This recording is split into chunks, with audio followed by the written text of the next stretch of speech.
हाँ जी, good morning बेटा। अब हम डिस्कस करने जा रहे हैं ग्रोथ मॉडल्स। ग्रोथ मॉडल्स में ये बहुत इंपॉर्टेंट कंसेप्ट है बेटा, वेरी वेरी इंपॉर्टेंट। ये पक्का एग्जाम में मिलेगा आपको, इसका एक क्वेश्चन हर साल आता है। तो आप मान के चलिए, जैसे हमने जेनेटिक्स में कंफर्म किया था कि इन दो एक्सपेरिमेंट में से एक आएगा, उसी तरह इन दो ग्रोथ मॉडल में से एक फाइनल आना है, श्योर। तो इसको समझते हैं हम, ग्रोथ मॉडल कैसे एक्सप्लेन करेंगे। एक एग्जांपल लेके चलते हैं। लेट ये हमने लैब में एक डिश में यहां पे कल्चर मीडियम फूड यानी बैक्टीरिया का, ये बैक्टीरिया के लिए हमने यहां पे उसकी फूड के लिए जो जो मटेरियल चाहिए we have provided, no problem. जैसे हमने उसको शुगर प्रोवाइड कर दी है, हमने उसको अमीनो एसिड्स प्रोवाइड कर दी, नो प्रॉब्लम, सब कुछ मिलेगा कल्चर करने में। आपने एक बैक्टीरिया यहां पे डाल दिया, but you will see the number of bacteria will multiply in a short time, और ये बढ़ता जा रहा है। हम लोग बाहर से फूड डालते जा रहे हैं और ये कॉलोनी बनती जा रही है and population is increasing very fast. What happens here? यहां पे पहले एक बैक्टीरिया था, एक से दो बनते हैं, दो से चार बनते हैं, चार से आठ बनते हैं, आठ से 16 बनते हैं, 32 बनते हैं, जो सुनो नंबर डबल होता जा रहा है, प्रॉब्लम ही नहीं है। Everyone is getting food. If everyone is getting food, what will see, तो अगर आप इसका एक ग्राफ प्लॉट करते हैं तो शुरू में तो देखो नंबर था 2 1, फिर हुआ 2, फिर हुआ 4, धीरे धीरे इंक्रीज कर रहा। बट नंबर देखो वहां 64 आ गया, तो एकदम से क्या हो जाएगा 128, फिर क्या हो जाएगा 256, ठीक है, फिर क्या हो जाएगा 512, फिर क्या हो जाएगा 1024, बहुत तेजी से बढ़ेंगे। तो जैसे ही थोड़ा सा नंबर बढ़ा, it will increase like this, बढ़ता ही जा रहा, आप फूड देते जा रहे, नो प्रॉब्लम। ऐसी ग्रोथ होती है बेटा, जे शेप्ड ग्रोथ, इसको कहेंगे जे शेप्ड ग्रोथ, जिसमें रिसोर्स इज अवेलेबल, अनलिमिटेड, जितना चाहिए मिल रहा है, कोई प्रॉब्लम नहीं है। तो ये कैसा ग्रोथ मॉडल हो गया? जे शेप या एक्सपोनेंशियल ग्रोथ।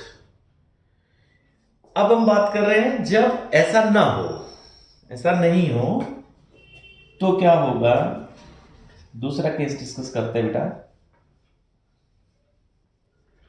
उससे आप समझ जाएंगे कि दोनों में फर्क है।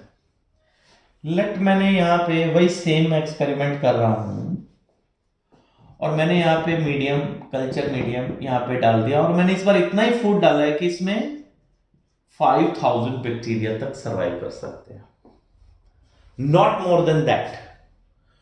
अब मैं इस पे एक बैक्टीरिया ऐड कर रहा हूं बाहर से, अब मैं कुछ नहीं दूंगा। जैसे मैंने एक बैक्टीरिया दिया, वो 20 मिनट्स में 2 में, फिर 4 में, फिर 8 में, फिर 16 में, बढ़ता जाएगा, नो प्रॉब्लम, उसको फूड मिल रहा है, फिर 5000 तक तो कोई प्रॉब्लम ही नहीं है। एक एग्जांपल लेके चलो, तो व्हाट विल हैपन, मान लीजिए अब इसमें नंबर आ गया 5000, नंबर 5000 आ गया। अब जो बैक्टीरिया नया आ रहा है उसको फूड मिल ही नहीं रहा, उसको फूड नहीं मिल रहा, तो बैक्टीरिया फूड की कमी से मर रहा है। तो देखो 5000 से ऊपर नहीं बढ़ रहा। अब क्या होगा, जो पावरफुल बैक्टीरिया है उसको तो फूड मिलेगा, जो वीक होगा वो मरता जाएगा, नंबर इससे ऊपर तो जा ही नहीं पाएगा ना बच्चों। तो आप देखो, पहले ग्रोथ हुई तेज और फिर क्या होगी, स्टेबल। तो ऐसा ग्राफ जिसमें लिमिटेड फूड हो तो उसको क्या कहेंगे हम, एस शेप्ड।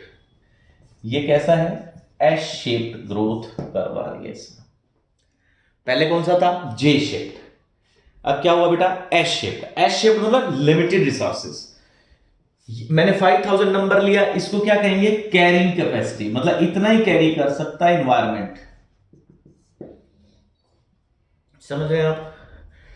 तो किसी भी एनवायरमेंट में अवेलेबिलिटी ऑफ फूड से पता लगेगा कि पॉपुलेशन की ग्रोथ कर्व कैसी होगी। अब जैसे ह्यूमन बीइंग है, सबको फूड मिले, सबको शेल्टर मिले, सबको बेसिक रिक्वायरमेंट मिले, ऑब्वियसली पॉपुलेशन बढ़ती जाएगी। अगर ब्रेक लगाएंगे, कहीं फूड नहीं मिल रहा है, कहीं शेल्टर नहीं मिल रहा है, तो लोग धीरे धीरे नंबर कम होगा, कंट्रोल हो जाएगा, क्योंकि जितने अब आएंगे उनको स्ट्रगल करनी पड़ेगी। सेम है, तो स्ट्रगल करनी पड़ेगी तो नंबर रिड्यूस होगा बेटा, है ना। इन्वायरमेंटल फैक्टर्स होंगे, कैरिंग कैपेसिटी आएगी, तो फिर ग्रोथ रुक जाती है। तो पहला हमने मॉडल देखा कौन सा था, एक्सपोनेंशियल ग्रोथ। एक्सपोनेंशियल ग्रोथ, उसमें क्या था, अनलिमिटेड फूड था, कोई प्रॉब्लम नहीं थी। तो इसमें मैंने आपको बताया था ग्राफ कैसा जा रहा था, जे शेप्ड ग्राफ था, है ना। J shaped graph, J shaped curve आ गई थी आपके पास। तो हम अगर इसकी एक कितनी पॉपुलेशन बढ़ जाएगी, तो इस साइड ग्राफ में आती है बेटा पॉपुलेशन डेंसिटी। पॉपुलेशन डेंसिटी बढ़ती जा रही है, इस साइड क्या स्केल आ रहा है, टाइम का, ये टाइम स्केल आ रहा है। तो क्या इन दोनों में, अब जैसे जे शेप कर्व में मैंने टी टाइम के बाद की मेरी पॉपुलेशन कैलकुलेट करनी, dn बाई dt, मतलब मेरा कितना चेंज आ रहा है, कितने टाइम बाद मेरी कितनी पॉपुलेशन हो जाएगी, इसके लिए मुझे क्या करना पड़ेगा, birth rate minus death rate. कितने नए आ रहे हैं, कितने मर रहे हैं। अब क्योंकि अनलिमिटेड ग्रोथ है, इसलिए डेथ रेट तो बहुत कम होगा ना, तो बर्थ ज्यादा है तो ऑब्वियसली रेट बढ़ जाएगा। मल्टीप्लाई पुरानी पॉपुलेशन कितनी है, n। अब जैसे 5 बच्चे नए आ रहे हैं, 0 है डेथ रेट, सबको खाना मिल रहा है, कोई मर ही नहीं रहा बैक्टीरिया में, तो कितनी मल्टीप्लाई हो जाएगी, 5 टाइम्स मल्टीप्लाई हो जाएगी। इसको, इस डाटा को हम कहते हैं आर, इसको dn minus D minus sorry B minus D को हम बोलते हैं आर। आर मतलब intrinsic rate of natural increase, intrinsic rate of natural increase, कितना इंक्रीज हो रहा है। अब इसकी जगह अगर मैं ये रख दूं dn बाई dt, मतलब कितनी पॉपुलेशन बढ़ गई, rn, rn। और इसको भी अगर हम सिंपल फॉर्म में लिखें तो ये हम इसको ऐसे भी लिख सकते हैं बेटा, इस इक्वेशन को dn by dt equal to rn को n naught population after sorry nt, T time के बाद कितनी पॉपुलेशन होगी, would be equal to n naught E R T. यहां पे एन टी है population density after time T, N naught क्या है, पुरानी कितनी पॉपुलेशन थी, आर वही इंट्रिंसिक रेट, और ई क्या है, बेस ऑफ नेचुरल लॉगरिथम। ये ई क्या होता है, बेस ऑफ नेचुरल लॉगरिथम। इसकी वैल्यू होती है बेटा 2.718, तो इस e की वैल्यू होगी 2.718। तो e क्या हो गया बेटा, बेस ऑफ नेचुरल लॉगरिथम। तो ये आपका फर्स्ट ग्रोथ मॉडल हो गया। अब सेकंड की बात करते हैं। इसमें आपकी बुक में बहुत अच्छा एग्जांपल दे रखा है। एक्सपोनेंशियल ग्रोथ के लिए आप एनसीईआरटी पढ़ेंगे ना, तो वहां पे एक स्टोरी दे रखी है कि एक किंग और एक मिनिस्टर चेस खेलते हैं, तो उनके बीच में बैट होती है। तो किंग ने पूछा कि मिनिस्टर से कि अगर मैं हार जाऊं तो आप क्या लेंगे। तो मिनिस्टर ने कहा कि इस चेस के ऊपर जितने कॉलम है, पर कॉलम एक एक ग्रेन रखते जाइएगा, और सेकंड में जाएंगे, जैसे मैं आपको बताता हूं, बहुत अच्छी स्टोरी देखना, वो ये समझाएगी आपको एक्सपोनेंशियल ग्रोथ।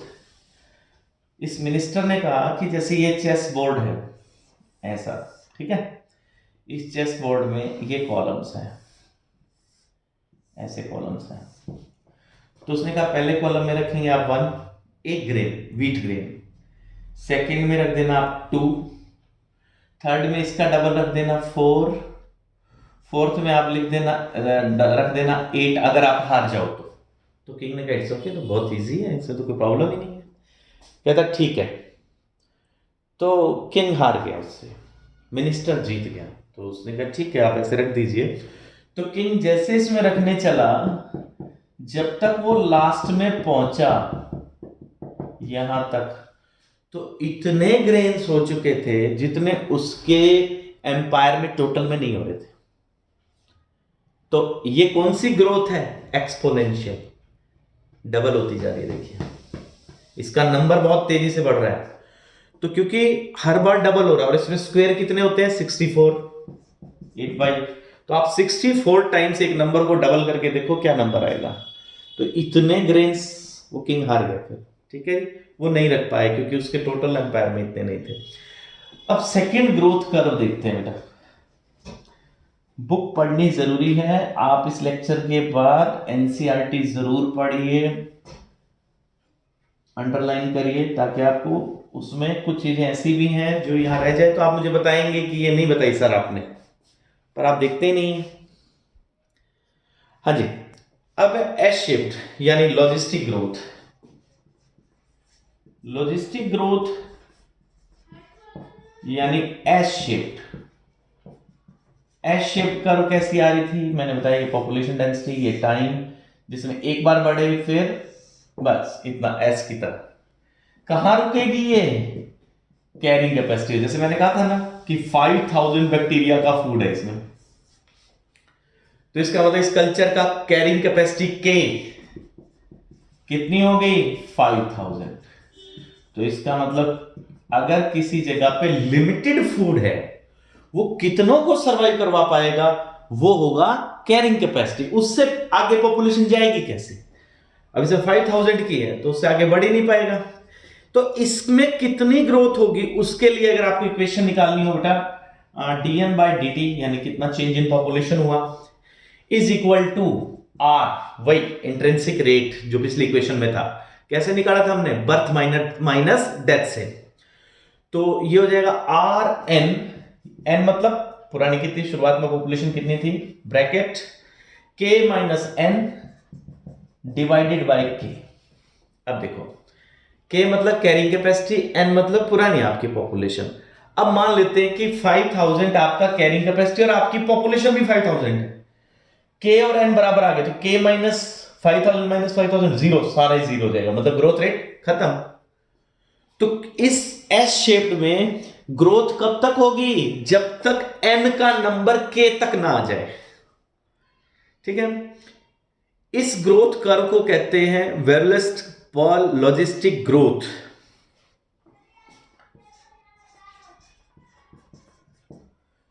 हाँ जी, पॉल लॉजिस्टिक ग्रोथ। एनसीईआरटी में पढ़ेंगे तो सब मिलेगा, तो यहां तक अंडरलाइन करना आपने। इसके बाद अब अपना इस चैप्टर में रह गया है बेटा पॉपुलेशन इंटरेक्शंस। पॉपुलेशन इंटरेक्शंस भी एक बहुत इंपॉर्टेंट कंसेप्ट है। एक क्वेश्चन उस पार्ट से भी कवर होता है। एक जो मैंने आज कराया इसमें से आपको पक्का एक क्वेश्चन मिलेगा बेटा, ठीक है। Thank you, have a nice day.